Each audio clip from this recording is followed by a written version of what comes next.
Hello दोस्तों, नमस्कार। कैसे आप लोग? आशा है कि आप लोग बहुत अच्छे होंगे। चलिए दोस्तों, आज हम फिर बात करते हैं यूजीसी नेट पेपर सेकेंड, जो कि आपका ऑप्शनल सब्जेक्ट कॉमर्स है। कॉमर्स में आज हम बात करेंगे यूनिट थर्ड, जो कि आपका है बिजनेस इकोनॉमिक्स। दोस्तों, कॉमर्स में जो बिजनेस इकोनॉमिक्स है, ये बेसिक ही आपका 4 टॉपिक बेसिक है, लेकिन इसी 4 टॉपिक के आधार को अगर आप बढ़िया से पढ़ लेते हैं तो आपका यहाँ से कम 10 क्वेश्चन अच्छे से तैयार हो जाता है। बाकी जो होता है कुछ करंट क्वेश्चन होते हैं, किसी किसी 1 2 4 ऐसे सेक्टर है जिसमें करंट जोड़ के पूछा जाता है क्वेश्चन, उसको भी अभी हम बताते हैं। पहले इसको समझेंगे, पूरा थ्योरिटिकल नॉलेज है, अच्छे से समझते हैं। पहला इसमें टॉपिक आपका दिया है business economics and demand analysis. दूसरा इसमें है utility analysis and indifference curve. तीसरा इसमें है लॉ ऑफ वेरिएबल प्रोडक्शन। और फोर्थ इसमें है theory of cost, market firm and pricing strategics. अब देखिए, पहला इसमें क्या कह रहा है कि बिजनेस इकोनॉमिक्स क्या है, इसकी बेसिक चीज को समझते हैं। बिजनेस इकोनॉमिक्स में अगर आप देखा जाए तो परिभाषा होता है Adam Smith, Marshall, Pigou, simulation. ये पूरा ये लोग क्या करते हैं, इकोनॉमिक्स का अलग अलग परिभाषा देते हैं। कोई बोलता है राष्ट्रों की संपत्ति ही धन है, जो कि एडम स्मिथ द्वारा कहा गया। दूसरे व्यक्ति आते हैं मार्शल, उन्होंने कहा नहीं, जो सीमित साधनों का एक लिमिट रिसोर्स का जो प्रयोग हमारे जीवन में प्रयोग करते हैं वो हमारा क्या है, धन है। तो किसी ने कहा ऐसे कैसे हो सकता है कि साधन को लिमिट किया जा सकता है, तब तो डिमांड और सप्लाई कॉन्सेप्ट खत्म हो जाएगा। तो वहां पर क्या आते हैं, एडम स्मिथ के बाद मार्शल के बाद पीगू आते हैं। पीगू कहते हैं ऐसा धन वह है जो हमारी आवश्यकताओं की पूर्ति करता है। अब किसी ने कहा आवश्यकताएं तो सबकी हो सकती है, चाहे कोई चोर है या चाहे साहूकार है। यहाँ पर सबकी क्या होती है, आवश्यकताएं बढ़ती हैं। तो उसे फोर्थ नंबर बोलते, धन वह है जो वैधानिक तरीके से, मतलब एक लीगल तरीके से कमाया गया है, वही हमारा धन है। तो यहाँ पर श्रीमती जॉन रॉबिन्सन जी आ जाती हैं। वो कहती नहीं, धन ये कैसे कह सकते हैं कि जो वैधानिक है, क्या इलीगल तरीके से लोग पैसा अगर खर्च करते हैं, कमाते हैं, खर्च करते, क्या मार्केट में सर्कुलेट नहीं होता है? इस प्रकार से अगर देखा जाए तो अर्थशास्त्र की परिभाषाओं को 5 लोगों ने डिवाइड किया है। Adam Smith, Marshall, Pigou, Samuelson, Shrimati Joan Robinson. इस प्रकार से इकोनॉमिक्स की परिभाषाओं को इंडिकेट किया गया था, जिसको हम पढ़ते हैं बिजनेस इकोनॉमिक्स। तो आपका अगर आपने 11th 12th 9th में पढ़े होंगे दोस्तों, यहाँ से आपका पूरा बेसिक चीजें बताया जाता था। अर्थशास्त्र क्या है, इसके प्रकार है, प्रोडक्शन क्या करना है, किसके लिए करना है, कब करना है, कितनी मात्रा में करना है, ये सारी चीजें आप लोग 12th में पढ़े होंगे, 11th 12th। अब दूसरा इसमें होता है एंड डिमांड एनालिसिस। अब डिमांड क्या होता है, जैसे मान लीजिए डिमांड कब होता है, जब आपके अंदर किसी वस्तु के प्रति आपकी इच्छा जगती है।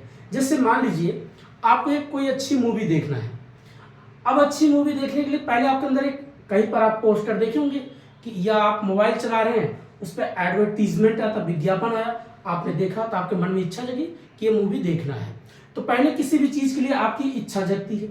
जब इच्छा जग गई तो उसके बाद क्या करते हैं, आप संसाधनों का इकट्ठा करते हैं। संसाधन क्या, पैसा चाहिए, समय चाहिए। तो ये क्या होता है, आपका संसाधन होता है। किसी भी वस्तु को प्राप्त करने के लिए संसाधन के माध्यम से जो हम प्राप्त करते हैं, या वही हमारी क्या होती है, डिमांड होती है। अब डिमांड की अपने तरीके से कोई भी परिभाषा बना सकते हो। किसी वस्तु में वह निहित गुण जो हमारी आवश्यकताओं को पूर्ण करती है, उसे हम डिमांड कहते हैं। किसी वस्तु को प्राप्त करने के लिए हम अपने पूरा संसाधन जो लगाते हैं, और संसाधन लगाने के बाद जब वस्तु को प्राप्त कहते हैं, उसे ही मांग कहते हैं। तो ये अलग अलग लोगों का अपनी परिभाषा है। तो आप डिमांड में जब पढ़ते हैं, मांग क्या है, मांग के नियम क्या है। दूसरा आता है आपका मांग के नियम क्या, जिसको बोलते हैं इलास्टिसिटी का आप डिमांड। अब यहाँ पर एक बोलते हैं दोस्तों, उसको हिंदी में बोलते हैं, यहाँ लिख देते हैं मांग की लोच। मांग की लोच। अब ये क्या होता है, इसको इंग्लिश बोलते हैं इलास्टिसिटी का आप डिमांड, इलास्टिक ऑफ डिमांड। अब ये आपका क्या होता है, मांग की लोच। कभी काल जब आप डिमांड करते हैं, किसी वस्तु में डिमांड ज़्यादा होती है, किसी वस्तु में डिमांड कम हो जाती है, कोई वस्तु इकाई के बराबर होती है, कोई वस्तु इन्फिनिटी हो जाती है। अलग अलग प्रकार से अगर देखा जाए तो इन इलास्टिक अर्थात इलास्टिक ऑफ डिमांड में इसके 5 पॉइंट को इंडिकेट करते हैं। ऐसे दर्शा देते हैं दोस्तों, जिसको बोलते हैं इलास्टिक आपका 1 होता है, इलास्टिक ऑफ ग्रेटर देन 1 होता है, इलास्टिक ग्रेटर देन लेस 1 होता है, इलास्टिक आपका इन्फिनिटी होता है। तो आप अगर देखिए पढ़े होंगे इस प्रकार से इलास्टिक आपका क्या करता है, और इलास्टिक आप 0 होता है। तो 5 इसके बनते बेसिक। आप इसमें इसको समझाते हैं, इकाई से कम, इकाई से ज्यादा, इकाई के बराबर और इन्फिनिटी। तो इलास्टिक आप डिमांड जब पढ़े होंगे 11th 12th में, आपको याद आ रहा होगा, जिसको बोलेंगे perfect in elastic, perfect in elastic, उसके बाद यूनिलेटरी इलास्टिक, इन इलास्टिक और इलास्टिक। तो 5 पॉइंट यहाँ पर इंडिकेट किया गया है। ये क्या कहता है, ऐसे समझ जाइए, अगर किसी वस्तु की प्राइस ज्यादा बढ़ती है, किसी वस्तु की प्राइस ज्यादा बढ़ेगी तो आप क्या करोगे, डिमांड कम कर दोगे। अगर किसी वस्तु की डिमांड कम होती है तो क्या होती है, इसकी प्राइस फिर कम होने लगती है। कभी काल जितने की वस्तु की डिमांड बढ़ रही है, जितने की वस्तु की डिमांड बढ़ रही है उतनी उसकी प्राइस भी बढ़ती है। तो जैसे अब कभी काल होती जितना डिमांड भी बढ़ती जाती है, प्राइस भी बढ़ती जाती है। जैसे कोई व्यक्ति हॉस्पिटल में बीमार हो, अब बीमार व्यक्ति के लिए डॉक्टर बोल दिए भैया इनको 2 लाख का इंजेक्शन लगेगा तभी इनका ये कैंसर ठीक होगा।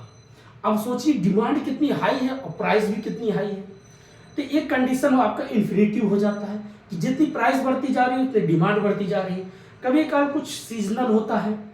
अब सीजनल जैसे मान लीजिए अब गर्मी का दिन आ गया, लोग अब कोल्ड ड्रिंक पियेंगे, कॉटन कपड़ा पहनेंगे, तो इससे क्या होता है, जैसे डिमांड बढ़ती है सीजनल के हिसाब से उसकी प्राइस बढ़ती है। कुछ होता है क्रॉस इनइलास्टिक, एक वस्तु के जैसे मान लीजिए कार है, कार और पेट्रोल, अगर पेट्रोल की प्राइस ज़्यादा बढ़ेगी तो कार की डिमांड कम हो जाएगी, पेट्रोल की अगर प्राइस कम होगा तो कार की डिमांड ज़्यादा हो जाएगी। तो एक दूसरे कॉम्प्लीमेंट्री होते, एक दूसरे के बिना नहीं चल सकते। जैसे पेन है, पेन में अगर इंक है, अगर इंक की प्राइस बढ़ जाएगी तो पेन की कीमत बढ़ जाएगी। तो ये सारी चीज़ें क्या होती है, आप इसको फिर अलग 3 भागों में हम बांटते हैं इलास्टिक ऑफ डिमांड को। क्या क्या, एक price elastic, cross in elastic और प्राइस क्रॉस और इनकम। अगर किसी व्यक्ति का इनकम बढ़ता है तो डिमांड ज़्यादा करता है, इनकम कम होता है तो डिमांड कम कर देता है। जैसे अभी जो लोग बेरोजगार लोग हैं, कल आप प्रोफेसर बन जाओ, JRF क्वालिफाई करो, आपको 42,000 रुपये पर मंथ गवर्नमेंट देना शुरू करेगा, और प्लस आप कहीं 1-2 लेक्चर भी आप लेंगे तो जो आपको पैसा आएगा पर मंथ, आप 1.5 लाख रुपया कमाएंगे। तो आप क्या करेंगे, सोचेंगे बहुत ही सड़ीले कमरे में रह लिया, अब बढ़िया AC दार लगाते हैं, बढ़िया 3 BH का रूम लेते हैं, एक में अपना पूरा प्रोजेक्टर लगाएंगे पढ़ाने का, एक में रहने का रखेंगे, और एक में बढ़िया अपना क्या करते हैं, जैसे कि एक अपना प्रोजेक्टर लगाएंगे, एक अलग रहेंगे, एक AC का बनाएंगे। तो आप क्या करते हैं, जैसे जैसे आपकी इनकम बढ़ती है वैसे वैसे आप डिमांड बढ़ा देते हैं। दूसरा होता है प्राइस, कभी कभार किसी चीज़ की सस्ती होती है तभी आप डिमांड बढ़ाते हैं, या कम होती है तो उसकी डिमांड कम कर देते हैं। तो ये आपका प्राइस हो गया। क्रॉस इलास्टिक, अब क्रॉस इलास्टिक जैसे हमने अभी एग्जाम्पल दिया कि अगर मान लीजिए कार है, कार के में अगर पेट्रोल की प्राइस कम होगी तो डिमांड ज़्यादा होगी, अगर पेट्रोल की प्राइस ज़्यादा बढ़ जाएगी तो कार की डिमांड कम हो जाती है। तो इस प्रकार से क्या होता है हमारा ये पूरा हमने जो एक थ्योरेटिकल तरीके से समझा दोस्तों कि मांग की लॉज क्या है, इसके 3 और बेस होते हैं, प्राइस, इनकम और क्रॉस इनइलास्टिक। अगला इसमें हम बात करते हैं, बस दोस्तों मैं एक रेफरेंस दे रहा हूँ, बेसिक अगर बताने लग जाऊँ बहुत टाइम लग जाएगा, बस एक आप लोगों को थोड़ा सा हाईलाइट करना चाह रहा था। दूसरा यूटिलिटी इन इलास्टिक। अब यूटिलिटी क्या है और एनालिसिस एंड इंडिफरेंस कर्व, इसके बारे में बात करते हैं।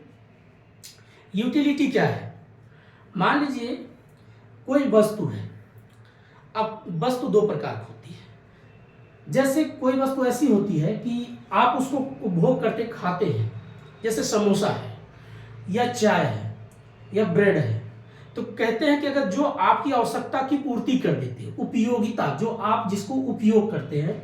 अब मान लीजिए समोसा है, आपको भूख बहुत तेज लगा है, आपने जैसे समोसा खाया तो कहते हैं कि पहले जो बाइट करते हैं आप खाते हैं तो उससे बहुत ज़्यादा आपको उपयोगिता मिलती है। दूसरा बाइट करते थोड़ा कम हो जाए, तीसरा थोड़ा और कम, एक समय आता आप पूरा सेटिस्फाइड हो जाते हैं। अब इसको बांटा गया दो तरीके से, एक होता कॉर्डिनल, एक होता है ऑर्डिनल। यहाँ दोस्तों इंडिफरेंस का इसमें जो बांटा गया है दो तरीके से, एक होता है कॉर्डिनल, CO कॉर्डिनल करते हैं, और ऑर्डिनल। अब इसको समझाते हैं बेसिक चीजें क्या है। कॉर्डिनल वो होता है किसी चीज को हम काउंट कर सकते हैं। कॉर्डिनल जैसे 1 2 3 4 5, जैसे बोला गया कि भाई एक मग है और उसमें अगर पता चला मान लीजिए बाल्टी है, उसे 5 लीटर पानी डालेंगे तो भर जाता है। पहले लीटर डालेंगे तो आधा, दूसरा और तीसरा और चौथा, पांचवें बाद क्या होता है, फुल हो जाता है। तो जिसमें हम काउंट करते हैं उसको कॉर्डिनल, और जिसको हम काउंट नहीं कर पाते हैं वो होता ऑर्डिनल। तो इस तरीके से इसको बांटा गया। अब इसमें दर्शाया क्या गया है, एग्जाम्पल लेते हैं। आपको अगर भूख लगी है तो आप अपनी भूख की कोई मेजर नहीं कर सकते, कितना रोटी खा सकते हैं या कितना बाइट, कितना निवाला आप खा सकते हैं, कि कितने से आपको संतुष्टि मिल। आपको प्यास लगा है तो उसको आप मेजर नहीं कर सकते हैं, क्योंकि ये आपका क्या है, कॉर्डिनल है, ऑर्डिनल है, इसको आप संतुष्टि नहीं दे सकते। बट इसको बांटा गया डायग्राम के माध्यम से समझाया गया, जिसको बोलते हैं मार्जिनल यूटिलिटी। अब मार्जिनल यूटिलिटी क्या होता है, जैसे किसी वस्तु का जब आप उपभोग करते हैं, आप बहुत प्यास लगा है तो पहली बार जब पहला आप हल्का सा एक सीप लेते हैं, एक बार हल्का सा पानी पीते हैं तो आपको बहुत संतुष्टि मिलती, दूसरा पीते थोड़ा कम होना, तीसरा थोड़ा और कम होता है, चौथा जाके एक बार आप तृप्त हो जाते, उसको शून्य बोला है। इसको 3 भागों में बांटा गया है, इंक्रीजिंग, कॉन्सेंट और डिक्रीजिंग। पहली कंडीशन होती है जब आप पहली बार उपभोग करते हैं किसी चीज को, एक प्रकार से जिससे आपको भूख लगी है, प्यास लगी है, तो आपको सबसे उस वक्त इंक्रीजिंग अवस्था में जाती है। सेकेंड ऐसा स्टेज आता है जब आप संतुष्ट हो जाते हैं, उसको कॉन्सेंट बोलते हैं, 0 बोलते हैं, वहां पर आप संतुष्ट हो जाते हैं। थर्ड कंडीशन ऐसा होता है अगर आप एक्सेस मात्रा में ज्यादा उपभोग करेंगे, पानी या कंज्यूम करेंगे, खाएंगे, तो आपको निगेटिव असर दिखाना शुरू कर देगा। हो सकता है आपको वोमिटिंग हो जाए, हो सकता है आपके पेट में कोई दिक्कत हो जाए। तो इस तरीके से मैंने एक देसी तरीके से बातों को बताया दोस्तों, ऑर्डिनल और कॉर्डिनल में। अब ऑर्डिनल में क्या है, किसी चीज को हम संख्या को माप सकते हैं, उसको जैसे क्वांटिटी और प्राइस देख सकते हैं। अब क्वांटिटी और प्राइस क्या, जैसे अब मान लीजिए एग्जांपल लेते हैं कि आप कोई चीज का उत्पादन कर रहे हैं, ऐसे लेते हैं, मान लीजिए आपने एक बाइक खरीद लेके आया घर पे, नई बाइक चमचमाते ही बढ़िया बाइक लेके आते हैं। अब आपकी बाइक क्या है, अच्छी सी उसकी क्या हो रहा है, उसके इंजन कॉइल सब बढ़िया काम कर रहा है, क्लच जो क्लच हो गया, ब्रेक हो गया, जो भी है ब्रेकर वगैरह जो बोलते हैं समझ जाओ, बढ़िया काम कर रहा है। तो आप उसमें जब 1 लीटर आप पेट्रोल डालते हैं तो बढ़िया कम से कम 70-75 की एवरेज दे रही है। आपने कम से कम 6 मंथ तक बढ़िया एवरेज देते गया, एक समय ऐसा आएगा कि पता चलेगा उसकी एवरेज थोड़ा सा डाउन होने लग जाएगा, अर्थात तो मार्जिनल थोड़ा कम हो जाएगा।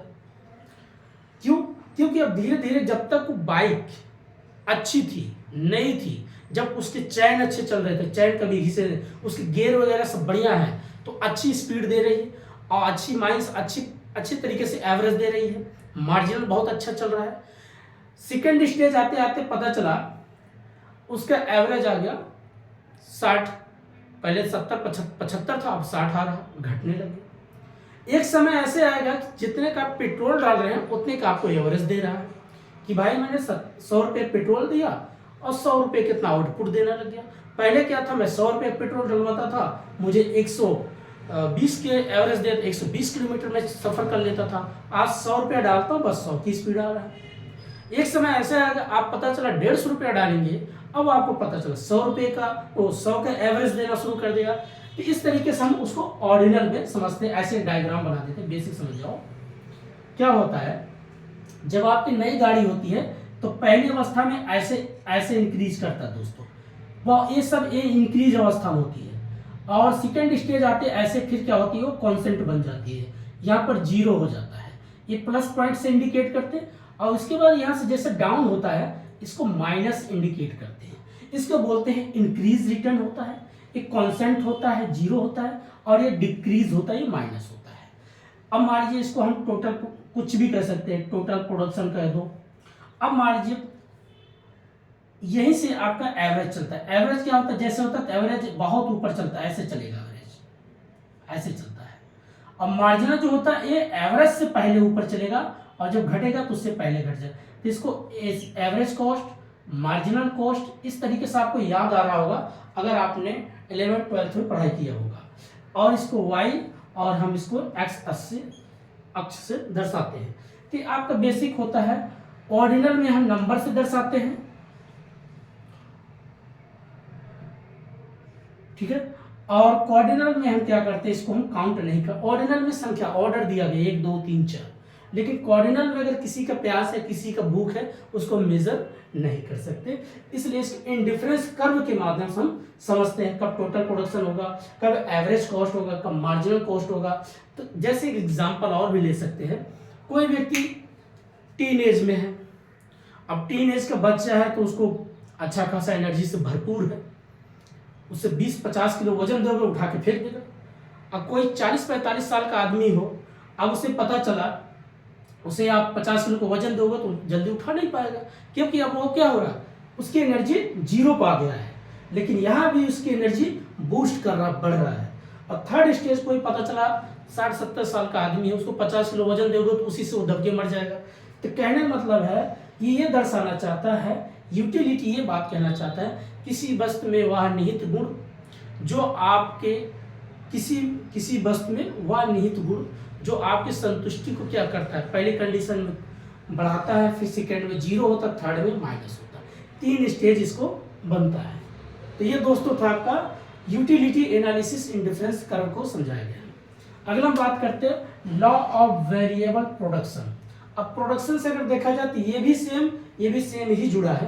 प्रोडक्शन क्या होता है, किसी चीज का उत्पादन बढ़ाना। आप मोबाइल का उत्पादन बढ़ाइए, जनसंख्या वृद्धि, आजकल बच्चों का उत्पादन बढ़ रहा है, ये भी एक प्रोडक्शन है। देश में अगर आप फसल लगाए तो उसकी प्रोडक्शन बढ़ रहा है, ये भी उत्पादन हो रहा है। आईटी सेक्टर बढ़ा, वो भी प्रोडक्शन हो रहा है। किसी भी चीज का आप प्रोडक्शन बढ़ाने की प्रक्रिया क्या बोलते हैं, तो अगर देखा जाए तो प्रोडक्शन मतलब उत्पत्ति, उत्पादन करना। अब जैसे आजकल कोचिंग का बहुत ज्यादा प्रोडक्शन होना, सब्जी मंडी की तरह कोचिंग खुलते जाना। अब इसमें क्या हो रहा है, law of variable production. Law of variable production, इसमें कुछ एक नियम लगा। इसके 3 नियम होता है। एक होता है law of increasing return scale, दूसरा होता है लॉ ऑफ डिमिनिशिंग मतलब घटते हुए रिटर्न स्केल, तीसरा होता है law of constant return scale. तो 3 तरीके से इसको हम बांटते हैं, ऐसे ही बनाते हैं दोस्तों, ठीक है। ये डायग्राम प्रोडक्शन का होता है। अब प्रोडक्शन का अगर देखा जाए, इसमें एक लॉन्ग टर्म होता है, एक शॉर्ट टर्म होता है। ये आपका शॉर्ट टर्म की बात कर दिया, और लॉन्ग टर्म का जो डायग्राम बनेगा ये ऐसे रहेगा, ठीक है। तो इस तरीके से आपका ये लॉन्ग टर्म का, ये शॉर्ट टर्म का।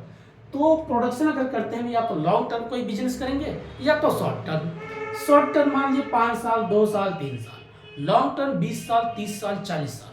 तो ये लॉन्ग टर्म का प्रोडक्शन, इसको वाई एक्स करते हैं, इसको एक्स करेंगे, इसको वाई करते हैं।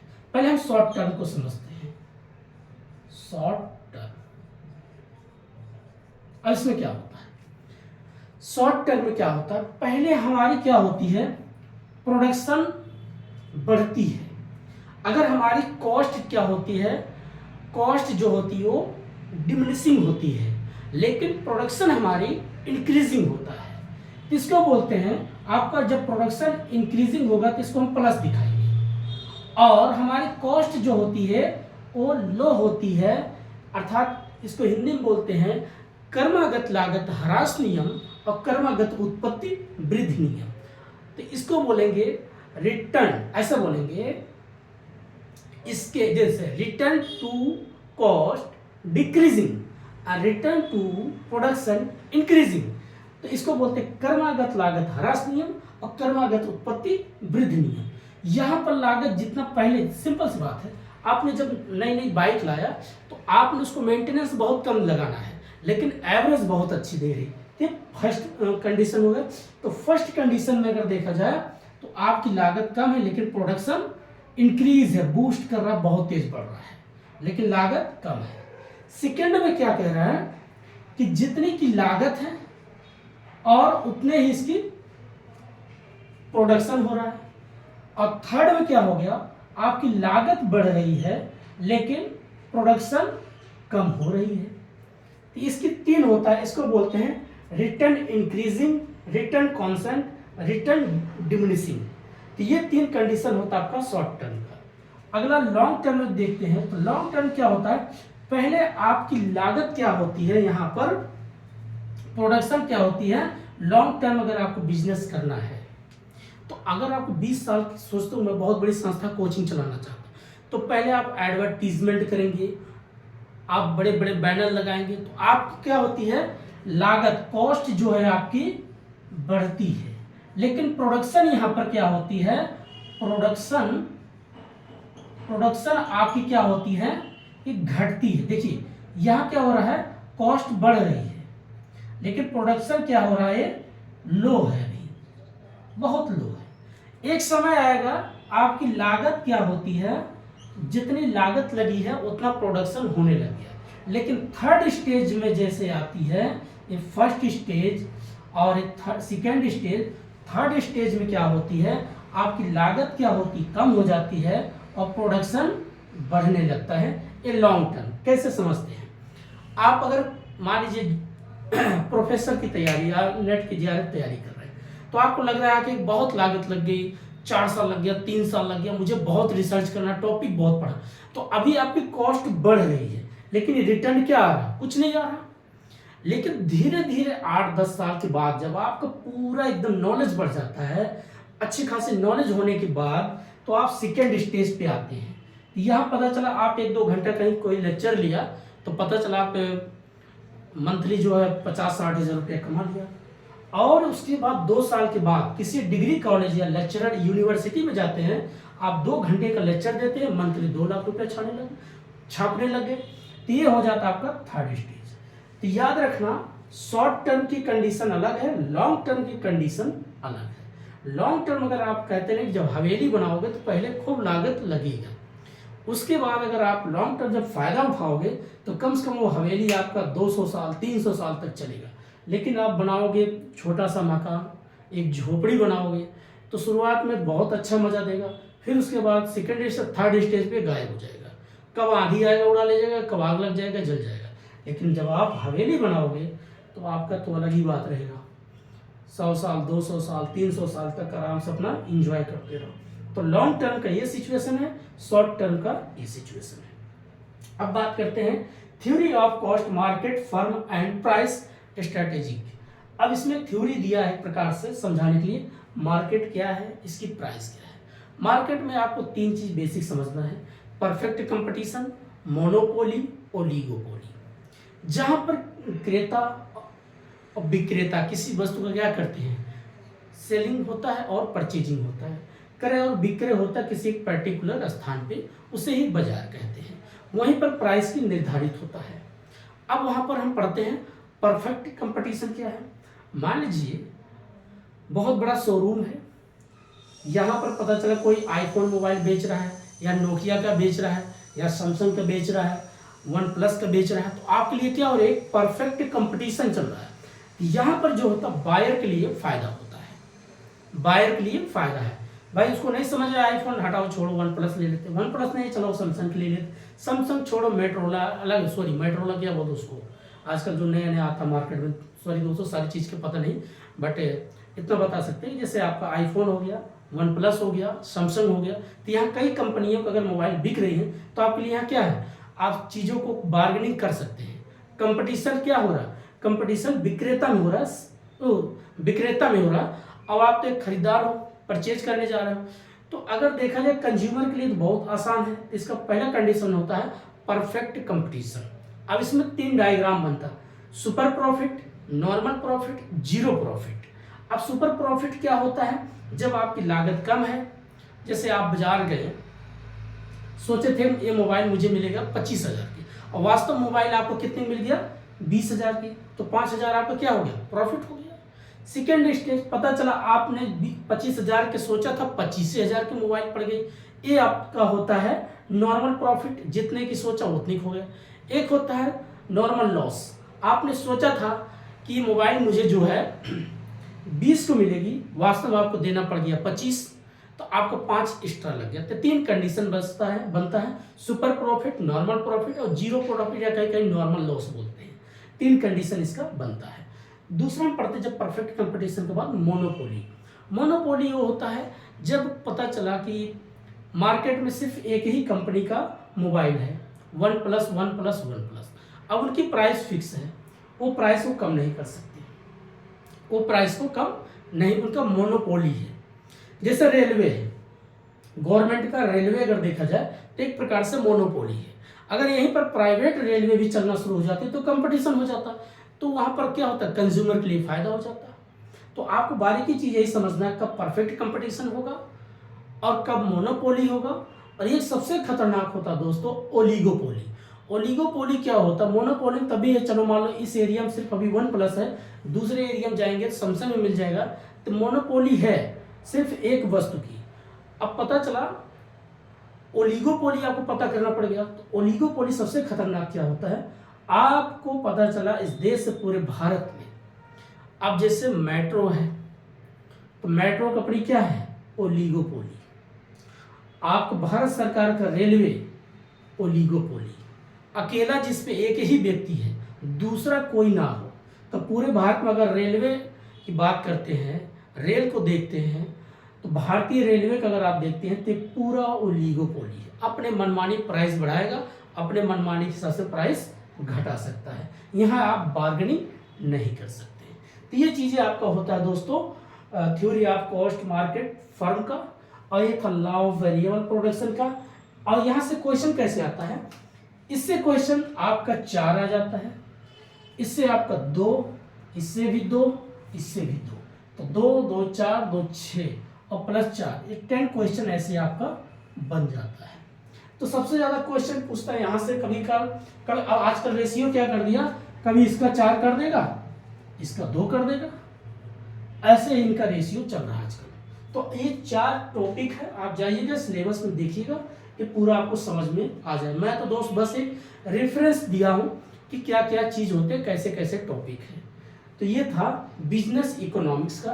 रोजाना से छोटे छोटे वीडियो आते रहेंगे, हर दिन आप लोग का कुछ ना कुछ मदद मिलता रहेगा। और ये पेपर में काफ़ी अगर आप सुनते रहोगे तो कुछ ना कुछ आपका दिमाग सोचेगा ही।